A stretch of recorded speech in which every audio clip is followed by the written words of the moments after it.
안녕하세요. 베루스 아카데미 알렉스입니다. 오늘 영상에서는요, 저희 베루스 아카데미에서 2025년 여름방학 특강으로 개설하는 11, 12학년 학생들을 대상으로 한 IB 선행반에 대해서 설명을 드리고자 합니다.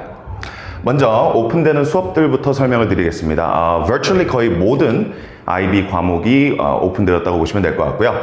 IB English, Lang and Lit, SLHL, 그리고 모든 사이언스 과목들, Chemistry, Bio, Physics, 그리고 수학 또한 AA, AI 과목 모두 SLHL 오픈을 해두었습니다.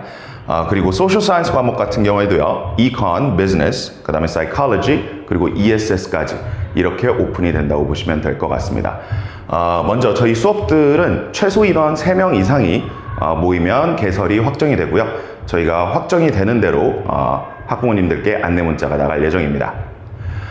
자, 그럼 특강 수업 관련해서 안내드릴 사항들부터 먼저 말씀을 드리고 넘어가겠습니다. 저희 수업들의 각각의 셀러버스와 스케줄은 전부 다 파일로 나와 있고요. 블로그 혹은 인스타그램 홈페이지에서도 확인하실 수 있는데요. 이 부분은 학원에 연락을 주시면 저희가 따로 원하시는 과목들만 모아서 파일로도 전송을 드릴 수 있습니다. 근데 이제 이 셀러버스를 봐주실 때 좀 정확하게 봐주셔야 되는 부분이 있는데요. 웬만한 IB 학교들의 웬만한 IB 과목들은 순서가 조금 다를 수 있어도 해당 학기에 포함되는 토픽들은 거의 같습니다. 예를 들어서 저희는 여름방학 때 다음 학년 한 학기치에 선행을 하는데요. 예를 들어서 A라는 학교는 토픽 1번, 2번, 3번 순서로 나간다고 보시고 B라는 학교는 토픽을 1번, 3번, 2번 순서로 간다고 보실게요. 사실상 순서가 다를 뿐이지 1, 2, 3을 커버하는 건 같거든요. 그래서 대부분의 학교들이 포함될 수 있도록, 그리고 저희 학원은 체대육 학생과 SFS 학생들이 주기 때문에 어쩔 수 없이 체대육과 SFS에 중점적으로 커리큘럼이 맞춰져 있지만 사실상 두 학교의 웬만한 과목들은 진도가 거의 같습니다. 그래서 셀러버스를 보실 때 그 점을 참고해 주시면 되는데요. 특히나 이제 중점적으로 봐주셔야 되는 부분이 ESS 과목입니다. 이제 이 ESS 과목은 체대육과 SFS가 분명하게 차이가 나는 과목이기 때문에 ESS 과목의 셀러버스 같은 경우에 저희 학원의 커리큘럼은 현재 체대육 커리큘럼에 맞춰져 있습니다. 또한 한 가지 더 말씀드릴 부분은 영어입니다. English, Lang and Lit 같은 경우에 Paper 1 material들은 사실상 어느 학교나 무조건 같을 수밖에 없습니다.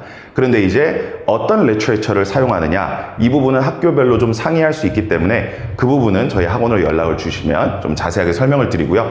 일단은 기본적인 문학 작품들은 체대육 문학 작품에 맞춰져 있다고 보시면 될 것 같습니다.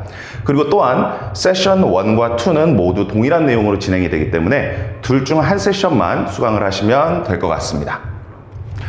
네, 앞서 말씀드렸다시피 저희 여름방학 특강에는 11학년, 12학년 모두 11학년에 올라갔을 때, 12학년에 올라갔을 때 겨울방학 전까지의 첫 학기의 내용을 선행을 한다고 보시면 될 것 같고요.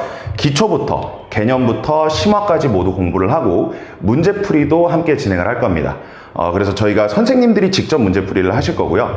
조교들이 하는 역할은 선생님과 문제풀이한 부분에서 추가적으로 아이들에게 좀 설명이 필요하다거나 혹은 아이들이 추가적으로 문제를 풀어보고 싶다 했을 때 조교들과 함께 문제풀이를 진행할 예정입니다. 네, 그럼 이제는 각 과목에 대해서 간단하게만 좀 설명을 드리도록 하겠습니다. 먼저 이과 과목에 해당하는 Math와 Science를 좀 종합적으로 설명을 드리면요. 이 이과 과목들은 사실 아이들은 문제풀이를 너무 중요하게 생각하지만 가르치는 선생님들 입장에서는 개념을 정확하게 이해하는 게 굉장히 중요합니다. 이과 과목들은 하나의 개념에서 다음 것으로 파생이 되고 다음 것으로 파생이 되고 모든 것이 연결이 돼 있기 때문에 펀더멘탈이 약한 아이들 같은 경우에는 절대로 좋은 성적을 거둘 수가 없습니다. 그래서 가르치는 선생님들도 본인만의 노하우를 갖고 어떤 순서로 내가 이 개념을 이끌어갈지가 다 선생님마다 정해져 있습니다. 그렇기 때문에 저희 학원 선생님들은 선생님들이 직접 제작한 개념서와 렉처 노트를 가지고 수업을 하신다고 보면 될 것 같고요. 특히나 이과 과목들은 Paper 1, 2 문제들이 좀 구분이 되어 있어요. Paper 1 같은 경우에 조금 더 간단하고 개념을 위한, 개념을 좀 초반에 쌓아놓기 좋은 그런 문제라고 생각을 하시면 될 것 같고요. Paper 2는 이렇게 토픽들이 서로 연계되어 있어서 그 연계성을 보면서 조금 더 길게 문제를 풀어나가야 되는 성향이 있습니다. 그래서 저희는 Paper 1, 2 모두 선생님과 수업 시간 내에서 개념뿐만 아니라 문제풀이까지 같이 진행을 할 거고요. 그리고 아까 말씀드렸다시피 추가적으로 아이들이 문제풀이가 필요한 경우에는 조교들과 함께 문제풀이를 진행할 예정입니다. 네, 다음으로는 저희 IB English에 대해 설명을 드리도록 하겠습니다. 이 IB English는 단순히 영어를 잘한다 혹은 글을 잘 쓴다라고만 해서 점수가 잘 나오지는 않습니다. 그 이유가 여태까지는 글쓴이의 의도, 글쓴이가 뭘 말하고 싶은 건지 이런 것들을 정확하게 파악하면 충분히 좋은 점수를 얻을 수 있었다면 사실 IB English가 요구하는 부분은 굉장히 테크니컬한 부분이 있습니다. 예를 들어서 내가 이 저자의 글을 봤을 때 혹은 이 저자의 작품을 봤을 때 어떠한 내용을 어떠한 기법으로, 어떠한 테크닉으로, 어떤 문학적 기법 혹은 비문학적 기법으로 이거를 전달을 하려고 하느냐, 이 부분이 굉장히 중요하게 평가가 됩니다. 특히나 페이퍼 1 같은 경우에 굉장히 그런 부분이 큰데요.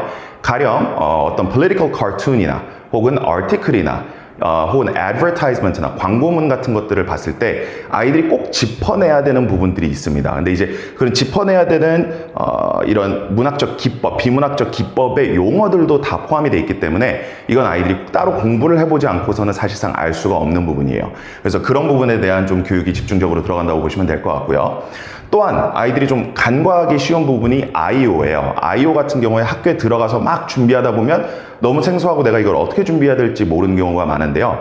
이게 발표이기 때문에 아이들이 글을 쓰는 것과는 조금 다릅니다. 글을 물론 잘 써야 되지만 이게 oral이기 때문에 oral에 필요한 형태의 글쓰기를 해야 돼요. 그래서 이런 부분들도 저희가 아이들이 좀 미리 겪어볼 수 있도록 이렇게 교육을 한다고 보시면 될 것 같고요. 문학작품 같은 경우에도 문학작품 자체에 대한 심층 있는 분석을 하는 법, 어떠한 관계성을 중요하게 봐야 되는지, 어떤 부분에 대한 하이라이트를 해야 되는지 이런 것들도 모두 교육을 하고 그것을 기반으로 라이팅도 어떤 식으로 해야 되는지 Analytic Writing, Comparative Writing에 대한 스킬들도 교육을 할 예정입니다. 그리고 나서 이제 학기 중수업에 들어갔을 때는 학교 선생님의 니즈를 잘 파악을 해서 그 선생님이 원하는 포인트들이 잘 포함된 글을 작성할 수 있도록 이렇게 교육을 한다고 보시면 될 것 같습니다. 네, 마지막으로 IB Social Sciences입니다. Social Sciences 같은 경우 아까 말씀드린 것처럼 Econ, Business, Psychology, ESS 정도가 있다고 보시면 될 것 같은데요. Social Science 같은 경우가 사실 아이들이 MIP에서 IB로 올라갈 때 제일 생소해하는 과목 중에 하나예요. 왜냐하면 대비가 잘 안 되어 있거든요. 처음 보는 내용들이 많을 거예요. 그런데다가 소셜 사이언스 같은 경우에 굉장히 방대한 양의 지식을 서로의 연계성도 알아야 되면서 암기도 굉장히 많이 필요합니다. 그래서 생각보다 이해력과 암기력을 동시에 요하는 경우가 굉장히 많아요. 물론 이게 소셜 사이언스 내에서도 과목마다 조금의 차이는 있지만 전반적으로 소셜 사이언스라는 과목의 특성 자체가 그렇습니다. 그래서 단어도 많이 암기해야 되는데 이제 그거를 학기 중에 처음 시작해서 암기하다 보면 대부분 아시다시피 사실 한 번 암기했던 걸 다시 보는 것과 처음 암기해 보는 것과 이거는 당연히 걸리는 시간이, 암기를 정확하게 해내는데 걸리는 시간이 다를 수밖에 없습니다. 그래서 미리미리 아이들이 생소할 수 있는 이 컨텐츠를 접해보고 그리고 중요한 부분들을 암기를 해보고 대비가 된 상태에서 학기 중에 다시 한번 보는 거는 처음 학기 중에 들어가서 새로 배우는 것과는 정말 효율성이 크게 차이 납니다. 실제로 아이들을 교육을 해보면 저희가 매번 단어 시험을 이렇게 보거든요. 학기 중에도 그리고 방학 때도. 그런데 방학 중에 수업을 들었던 학생들이 확실히 학기 중에 단어 시험 성적이 좋습니다. 그리고 점수도 안정적으로 나오고요. 그리고 또한 소셜 사이언스의 네이처 자체가 어쩔 수 없이 글 쓰는 연습도 좀 많이 필요로 합니다. 그래서 내가 배웠던 내용을 어떻게 적용해서 어떤 스타일의 글을 어떤 순서로 풀어내야 되는지 이런 부분까지도 함께 교육이 들어갈 예정입니다. 네, 그래서 오늘은 저희 베루스 아카데미에서 열리는 2025년 IB 특강에 대해서 간단하게만 설명을 드렸는데요. 영상에 다 담기에는 너무 방대한 내용이 많아서 추가적으로 궁금하신 부분이 있는 학부모님들께서는 학원으로 연락을 주시면 저희가 따로 스케줄을 잡아서 친절하게 상담 드리고 그리고 또 최대한 많은 정보를 드리도록 노력하겠습니다. 긴 영상 시청해 주셔서 감사합니다.